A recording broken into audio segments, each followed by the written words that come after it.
Good morning students. Today we will continue friction chapter activity 9.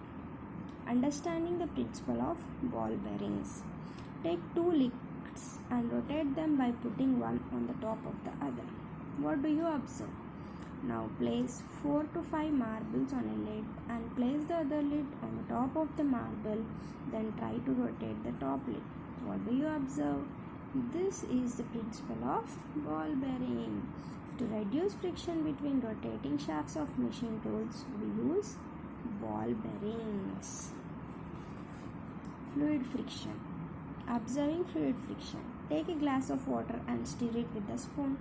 You know that water drills around an axis. Stop stirring and see what happens. You may notice that whirling speed of water gradually decreases, and after some time the water stops whirling and comes to stable state. Yes, the frictional force between the liquid layers and between the liquid surface that is in contact with the glass surface are responsible for stopping the rotation of the water. Similarly, water and other liquids exert force of friction when objects move through them. You can observe fluid friction when you travel in a boat. Where you will observe fluid friction when you are traveling in a boat. Not only liquids, gases and air also offer friction to bodies like aeroplanes, jets when they move through air. Not only for fluids and liquids, for aeroplanes and jets also fluid friction will occur. In science, the common name for gases and liquids is what? Fluids. So we can say that fluids exert force of friction on objects in motion through them. Liquids and gases are called what? Fluids. So what we can say, fluid exerts friction. Which friction? Force of friction. The frictional force exerted by fluids is also called drag. It is also called what? Drag. Activity 11. Identifying factors influencing the fluid friction. Take a tub of water. You take one tub. Try to move your hand in water in the direction of stretched fingers. You try to move your hand in up and down way. Now try to move your hand in the direction perpendicular to the plane of hand. In this way you move again. In which orientation of your hand do you experience more drag? While frictional force on an object in a fluid, what you did, you have taken one tub.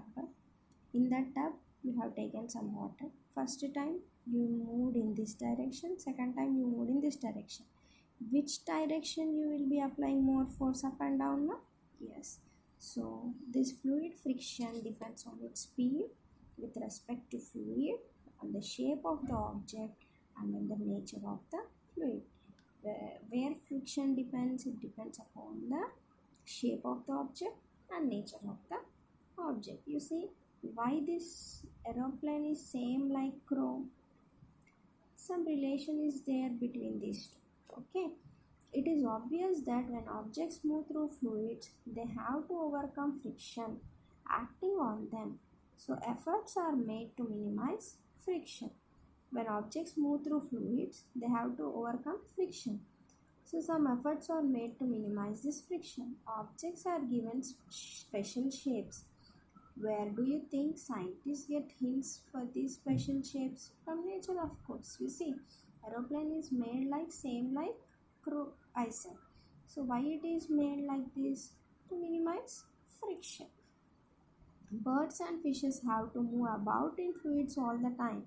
Their bodies must have evolved to shapes which would make them not to lose much energy in overcoming friction. Okay. Do you find any similarities in the shape of aeroplane and a bird? In fact, all vehicles are designed to have shapes which reduce fluid friction. See here, birds and fishes they have to move in water, right? So in order to move in water, they have to overcome friction. Okay. So same, this aeroplane is also made like crow, because how this crow is overcoming friction, like that only aeroplane also will overcome friction.